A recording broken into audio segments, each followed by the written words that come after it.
you're under the fist, you're not going to bite the hand that feeds you.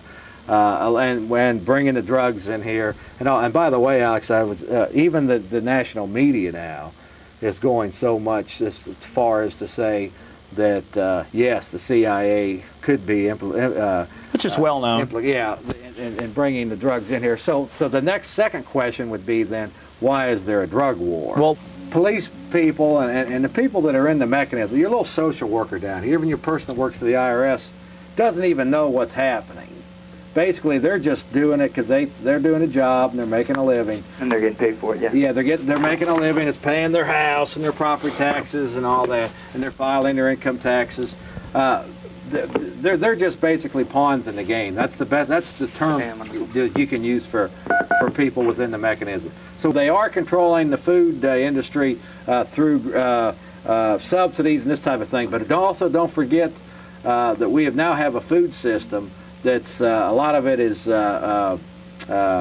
well, I'm not an expert on it, but a lot of it is just there's a lot of filler in it. It's garbage. Not enough vitamins. Yeah, and they're also with the water supply and their fluoride and all of this. Oh, Jeff. Even the media today mentioned that there may be something wrong with our tap water. Let me tell you some of the solutions that I see, John. First off, we have education. Well, I mean, and I don't mean government training centers. I mean alternative. Well, they teach us. Like give us Alex Jones. Yeah. Listen to his radio program. He provides good guests. Listen to his radio program, and people can decide for themselves whether what his guests are saying is true or not. Secondly, there are support groups that are talking like that know the truth, obviously, and candidates. If you ever get any that do run, just support them.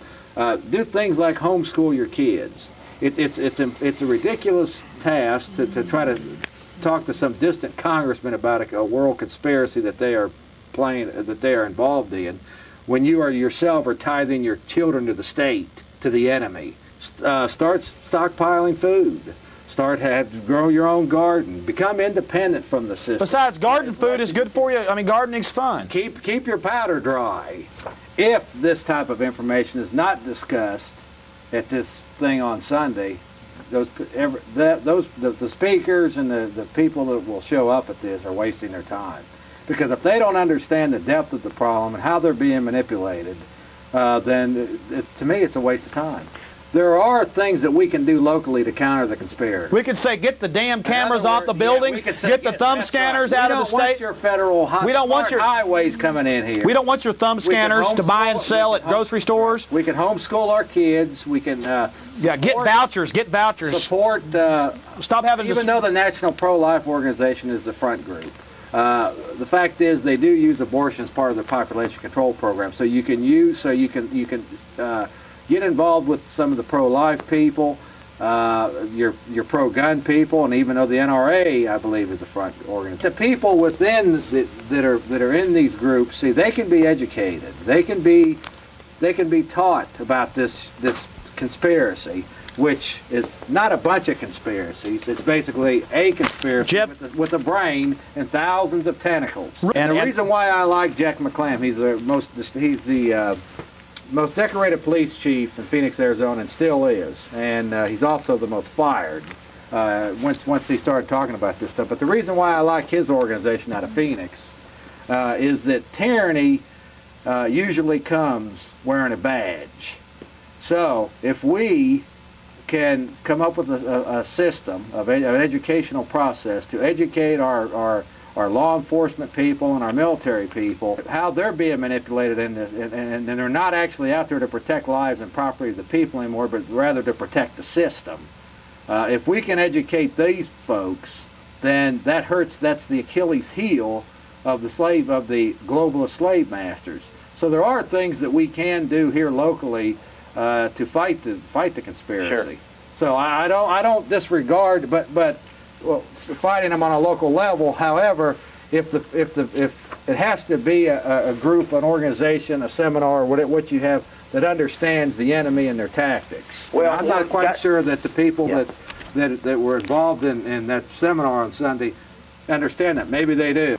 One of the most recent questions to gauge the mentality of the people entering the military is, Will you fire? They have computer tests. I have friends. They give them tests. And if you say yes, you go up the ranks as a leader. That's exactly right. I have a friend who went in the Marines. He went way up in it. Play the game, the globalist slave master game, the higher you get up in the echelon. And we're all in this together. I don't care if you're black, white, red, Indian, Chinese, or whatever. Keep in mind, debt equals slavery. And they devise ways to create more debt and then ultimately increase their resources. And then they can create more front groups. And, that's true. And provide more school books for the kids and all this. It's absolutely true. Brainwash them and all this. So what we are at here is a silent war. And anything that doesn't recognize, that anybody or any group that doesn't recognize that little point does not understand the problem, and I don't think can provide any solutions. If you don't understand the Fed, you don't understand the heart of the problem. If we do get a strong patriot movement going in this city, for a long time I was basically it, Alex. I know. Okay, so if we do get a strong patriot movement in this community going, and continues to go and continues to accelerate, wouldn't that be nice to have the CIA start coming in? Oh, yeah. Oh, then you know you're really doing good, Scott. Hey, we can all be on top of the list.